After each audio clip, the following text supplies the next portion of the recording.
Here we go. Good. All right.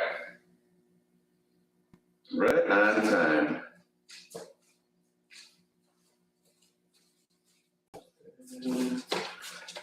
Hi, friends. Get started here in a minute. Take my seat.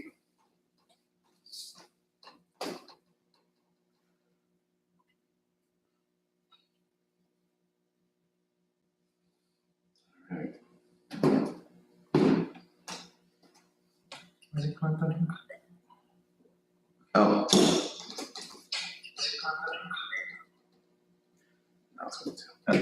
Yes, that's the delay. That's the delay. Hi, friends. Thanks for joining. Everyone. While we wait to see if there's any other people that will be joining, I thought I'd ask James about his latest adventure. He was in Mexico about a week ago. He disappeared in Mexico. Next I know he's in Mexico. So where were you now? I went to Guadalajara, and I have a friend that lives there, and I went to go visit him, but then he and a couple other friends were going to a music festival called Acamba. So it's a house music festival. It was amazing. It was in the middle of an agave field. Wow. So it was about an hour outside of Guadalajara in Tequila. It was actually kind of neat. Yeah. I didn't know. When we were taking the bus in, you could see all these people. They were riding around in these little like vehicles. I don't know what it's called, because they weren't vans, but they weren't carts, but they were like vehicles that were in the shape of a barrel, like a cask. You know, like you would like, I don't know, maybe that's how they store tequila. I don't know how they. What do you say, people? Like everyone, or is it a couple people, or? There's like 20 people in these little like cask-shaped like going on tequila tours. Oh. So they drive around these little like. I can see that. Vehicles. And yeah, there's like 20 people like taking on these tequila tours. But it's a cute little town. I kind of wanted to get out into the town because it looked really cute. It was very like Americana, but Mexicano. But we were on like a bus, like they just like in droves drove people from Guadalajara to this festival. So we couldn't get out. But yeah, it was amazing. One of my favorite DJ duos, Sophie Tucker, was there, and that was my draw. I've never seen them live. And so I had this vision years ago when I started listening to them that when I would go see them live, I was standing in the middle of a field. I did not know where that was going to be, but then I saw that they were going to this festival, and I was like, I just invited myself to it, and they were like, yeah, come on down. And they were very escorted, and paid for the ticket for me to be there. And wow. I stayed at this place, so it was great. It was amazing. They were like really welcoming, even though I was kind of crashing. They go there every year, but yeah, it basically was like from 4 p.m. on Saturday until 6 a.m. on Sunday. So there's just music playing on 2 different stages the whole time, and a bunch of like installations and things like that set up. So that's what I did for I was gone for like 5 days. And the rest of the time I spent in Guadalajara, which is really pretty. I would never had spent time there before. I'd flown in there before. My uncle lived in Ajijic, but yeah, never spent time in Guadalajara. It's very cute. You know, the one thing that I mean, America's misses the mark on a lot of things, I think, sometimes. But one of the things that I think we really miss the mark on in America is public spaces, like pedestrian public spaces.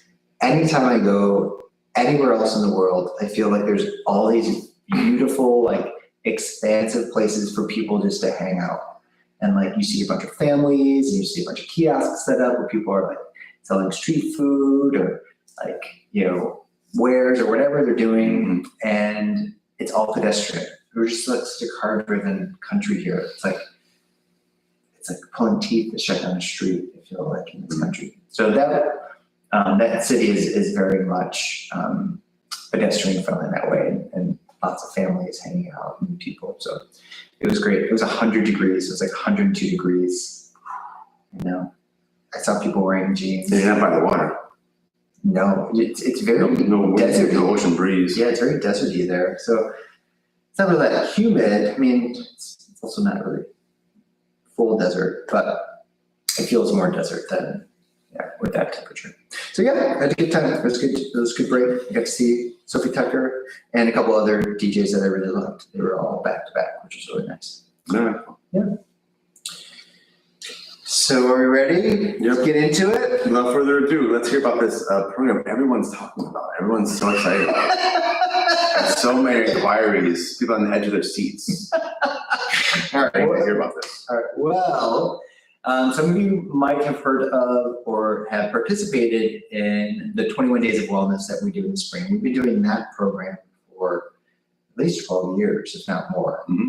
And it's always been successful. People have gotten a lot out of the program. And our friend, Zach Zube, who used to teach at the studio and now is in Minneapolis, did a program that was 40 days, and he did that in the fall for a few years. And he stopped doing that program. And so what I started formulating was something that people could do in the fall that gave them a little bit of time to focus on their well-being, eating habits, but a little bit different than the 21 Days of Wellness, where there's more emphasis on kind of clearing out excess kapha from the winter months. And if you don't know what kapha is, it's these earth and water elements and the qualities of earth and water that kind of build up over these colder months. And in the fall, we will have more of a buildup of those fire elements from the summer. But in addition to that, it's a season that has a lot of variability to it. And if you're familiar with Ayurveda, that is more considered to be a Vata season. So there's more variability. The qualities that are part of that season tend to be more dry. It's really windy. Temperatures start to get cooler, and we start going into these cooler months. So this 21 Days of Restoration that starts on October 27th there's more than a couple of layers to it. But one of those layers for the physical body is to make sure that we're addressing all that variability. So the practices and the aim that we're taking with the nutrition is this kind of more nourishing approach. Building, restoring, rejuvenating, and so that when we get into these colder months, we feel like our immunity is strong. And if you're familiar with Ojas, Tejas, and Prana, which we'll discuss in one of the workshops in the program, if you're unfamiliar with it, but it's about building Ojas. And Ojas is basically any component in our body that is building and nourishing the tissue, not just physical tissue, but also even nourishing our consciousness or our mind. So it's a 21-day program, just like the 21 Days of Wellness in spring, and it has some similar components to it. One of those components is a 3 to 5 day mono diet. And people get a lot out of this in the 21 Days of Wellness in the spring for a number of reasons. One, when you're on a mono diet, you're giving your digestive system a break. So it's a really good way to help clean the slate in terms of your digestion, absorption, and elimination.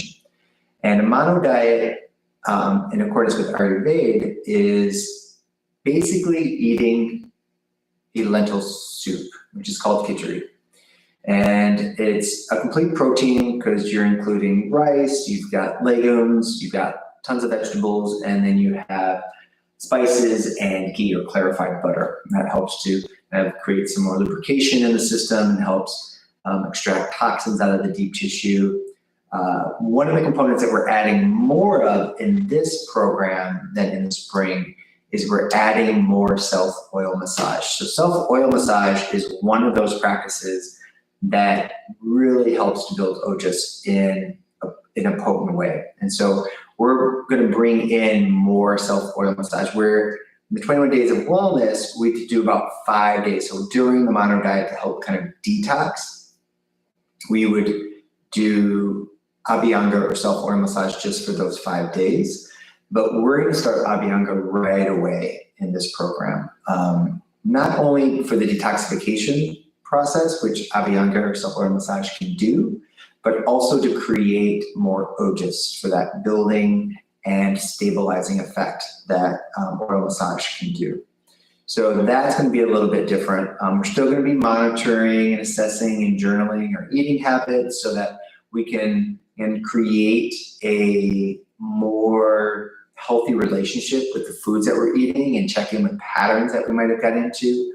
Ayurveda always suggests if you're going to do some sort of like a cleanse or a mono diet, to do it during this change of seasons. When it's still warm enough in the spring and in the fall, where you take this opportunity to reset, to recalibrate the systems, the organs.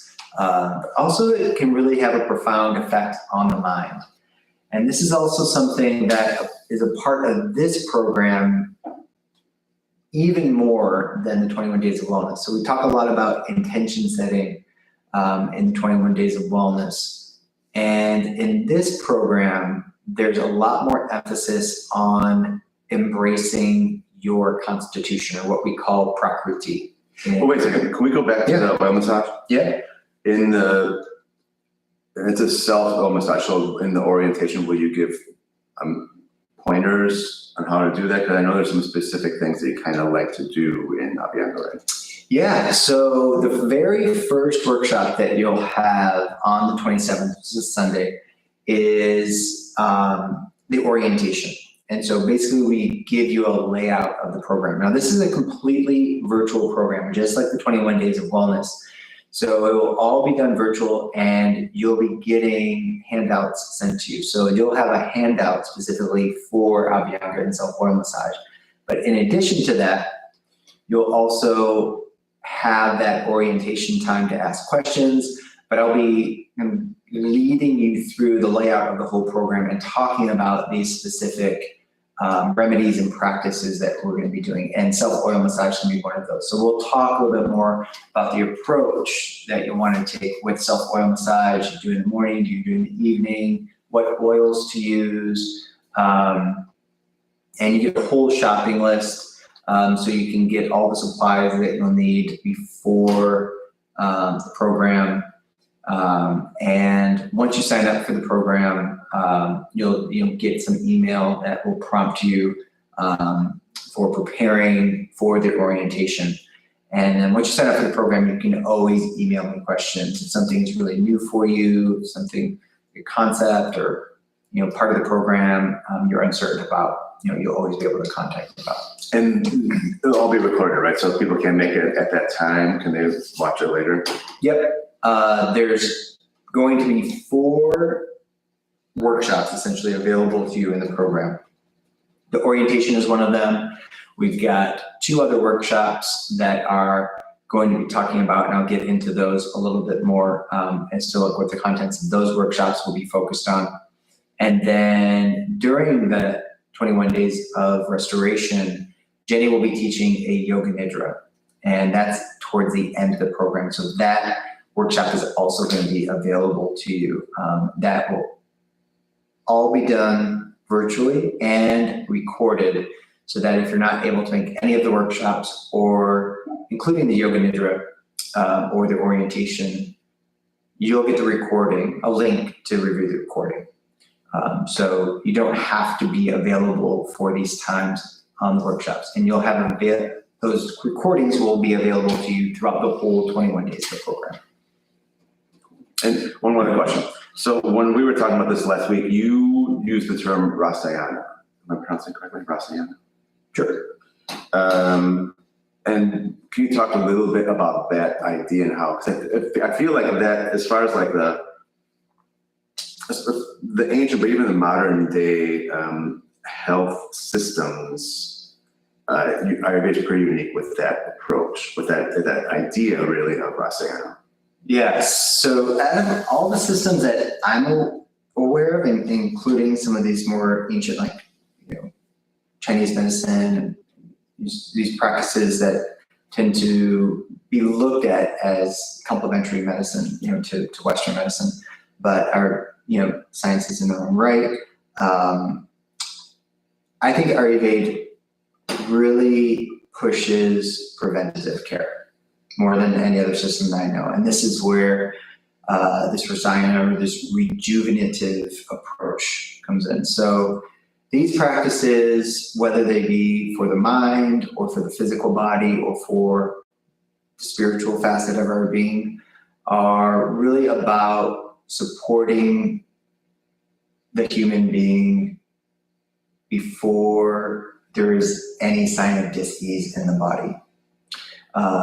So what we're doing is we're keeping up with the level of health that we have and elevating it, right? So it's not to say that these rejuvenative practices aren't able to repair and help us regain balance, because they will also do that as well. But they really focus on this preventative approach. And you're right, I don't think there's a lot of systems out there that emphasize that so much. One thing, I haven't heard that term for a while, and it reminded me of years ago, where I just started teaching yoga. I went to the Southwest Yoga and Ayurveda Conference, and I went to a lecture from Dr. Robert Svoboda. And one thing I remember him saying was, he had like a keynote speech or something. I remember him saying that a pet peeve of his, now that Ayurveda was getting more popular, was that everyone just thinks Ayurveda is all about Pitta and Kapha. And he said there's so much more to it than just that. And he brought up this term, I'm still saying it incorrectly, Rasayana. Rasayana was a super important part of Ayurveda that not a lot of people knew about. Yeah, there's just this whole approach of maintaining balance is there, and it could still include Vata, Pitta, and Kapha in the sense that if the practices that you want to do, the foods that you're eating, you still want to be in line with either a seasonal approach, or to balance your current state, which is your Vikruti, or to be aligned with your Prakriti. So whatever you're taking in as a practice or nutrition-wise is aligned with balancing your particular Prakriti, or bringing more balance into the Vikruti. Mm-hmm. And so the practices are really aligned with this idea of building ojas, boosting your immunity. So ojas is associated with your physical immunity, and also mental resiliency. So one of the workshops that you'll have available to you focuses on these three concepts of ojas, sattva, and buddhi. And sattva is one of the three main qualities that are found within the universe: sattva, rajas, and tamas. Some of you might be familiar with those three. And we're going to be, if they're new for you, you'll get introduced to that concept. But these are oftentimes referred to as states of our mind. And conditioning towards having more of a sattvic mind is referring to having more of a mind that is clear, that is true perception, that is calm, focused, and resilient, right? That you're being responsive to the world around you and not reactive. So we talk a lot about what sattva is, how to cultivate a more sattvic state of mind, how to bring more sattva into our lives through diet and lifestyle practices. And then we talk about the concepts of ojas, tejas, and prana, These are the 3 vital essences. They're known to be the vital essences of the doshas, of Vata, Pitta, and Kapha. But there'll be a little more emphasis on the concept of ojas, which again is everything that is nourishing our body, building, stabilizing. If anyone viewing right now has a question about anything James is saying or any comments, feel free to type it in the chat section. I'm keeping an eye on that. And then Buddhi, it's not so well known. I think maybe people that have studied more philosophy end of yoga and Ayurveda know about Buddhi. It's this concept that is found within Samkhya philosophy, which is the sister philosophy to yoga. And it oftentimes, in a simplistic way, is referred to as like our highest intellect. And having access to that highest intellect so that we're making decisions based more in discernment and not resting so much in the ego, even though the ego is an important factor in how we're moving through the world and how we identify and the roles that we play and our decision-making process with like day-to-day activities, accessing and having, this connection with this part of the mind called buddhi is really essential in what I think sometimes people consider listening to your heart and having a very clear perception of reality. And so we'll talk about those 3 concepts so that we're not just talking about how to build resiliency and stabilization and calmness within the nervous system and the physical body, but also the mind and spirit. So this program revolves a lot around embracing your constitution or prakriti, and that involves loving yourself, essentially. Getting more familiar and embracing your gifts, your innate abilities, maybe discovering or rediscovering abilities that you might not have pursued for many reasons, and also looking at not the parts of ourselves that we don't like, so that we can start reconciling some of that, sometimes physical attributes or behavioral attributes that we don't feel like in the past we've really embraced.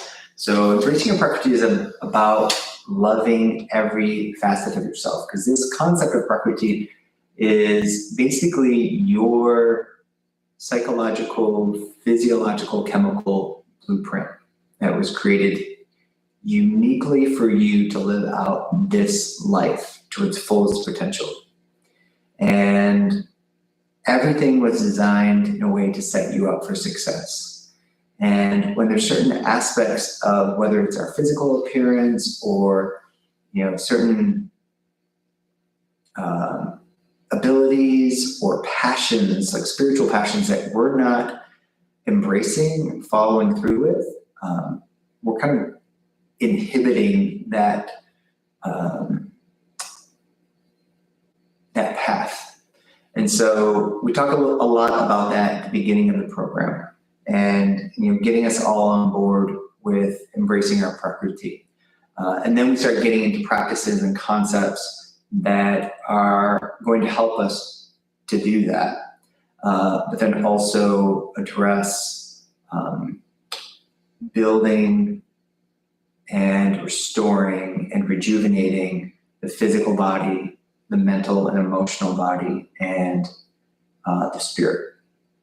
So that one workshop will focus on those 3 practices, or those 3 concepts, in addition to a limb of yoga that I think gets forgotten a lot about, which is pratyahara. And basically pratyahara is sense withdrawal. And so we'll get to experience, and you'll get to leave with this tool and this practice of how to create this feeling of sense withdrawal. And pratyahara is an important, and Jim might touch on this even more, but it's an important component to help us really experience concentration, meditation, and these higher states of consciousness. Yeah, well, some people call it, in fact, David Farley calls it the bridge between the external and internal limbs of yoga. He says like a bridge between the external and internal limbs of yoga. Yeah, I think that's a really profound way of looking at it, because as you start, I think it's one of the things that when I hear people say, oh, I can't meditate, or I have a hard time concentrating, or I can't focus my mind, it's partly due to us kind of skipping over this one step, which is how, we're not taught the tools of how to draw the senses inward first. Like, how do you allow the world around you to be what it's going? Because it's not like we're putting ourselves in a soundproof room, right? We're allowing the world to be around us and still allow the attention to be focused inward. And so you'll experience a practice that helps to induce this sense withdrawal or pratyahara. And then the other workshop is focused on a couple of practices that help to clear, stabilize, and expand these really important channels, or what's called nadis. So they're energetic channels or nadis in the body. And so some of you are familiar with the term Viparita Karani in yoga class, but oftentimes people refer to Viparita Karani as legs up against the wall. And it's not wrong. I mean, people call different postures different things all the time, but the practice of Viparita Karani is much more, I don't want to say complicated. It's not complicated to learn, but it's more involved. And so there's visualization, you're observing sensations in the body, you're moving through particular energy points within the spine, you're drawing attention to this one particular area in the skull that is also associated with this concept of buddhi. And you're breathing in a certain way too, right? Yeah, with pranayama. Breathing in a particular way. So this helps to bring on a very calm, clear state of mind. When you come out of the practice of Viparita Karani, and then that sets you up for concentration, meditation. And so you'll find yourself, the more that you practice Viparita Karani, these different states of consciousness or these different states of concentration will oftentimes be more available to you. So we're going to be learning, breaking that practice down a little bit more so that you can really have more time to not only understand the practice, but feel the practice and experience the practice. Viparita Karani, usually it's Viparita Karani mudra.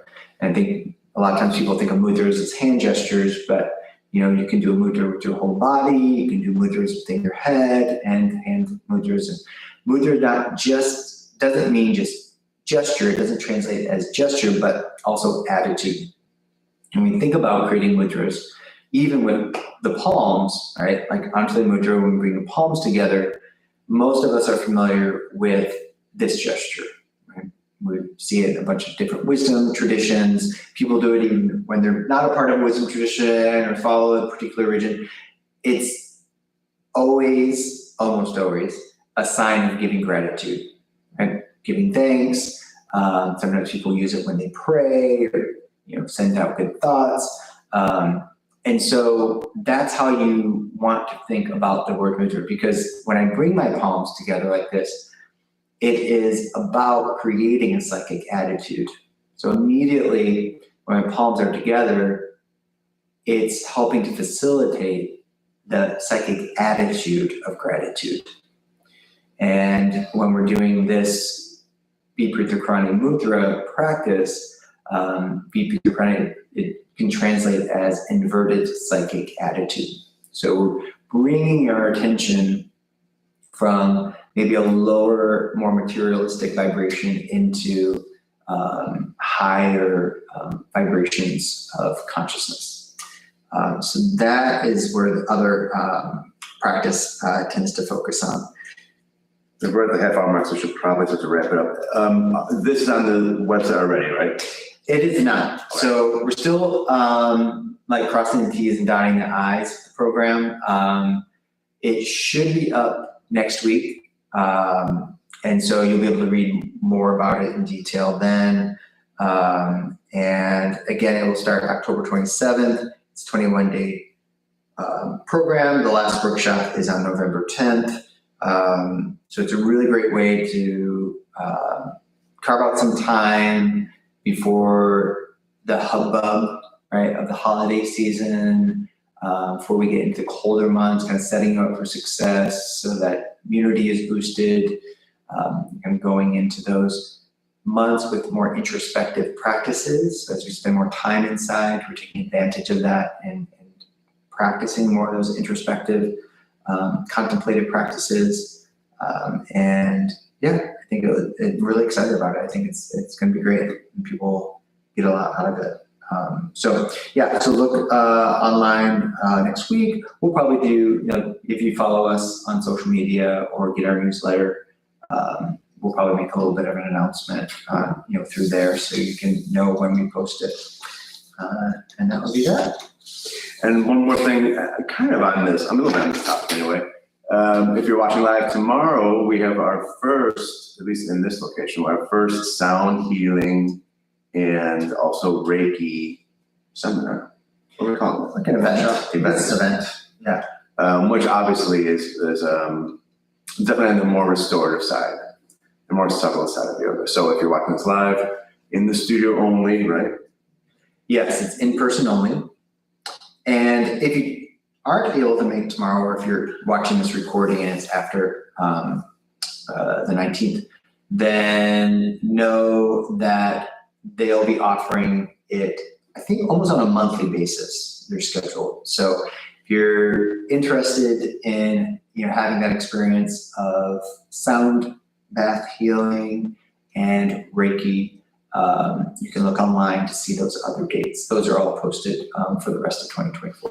And for more information on that, a little background on that, you can go back to, I think, 2 YouTube lives before we had Maria on with us. She's doing the Reiki. And next month, we will have Julianne, who's doing the sound healing. Yeah. So on the YouTube live. So on the YouTube live next month, we'll have Julianne, who's one of the facilitators of the sound bath and Reiki. She does amazing work with people individually, in addition to hosting these events. So we're really looking forward to speaking with her and get to know her a little bit better. All right, that's a wrap. Thanks for joining, everyone. Hope to see you soon, either in the studio or virtually. Thanks for watching. We'll see you soon.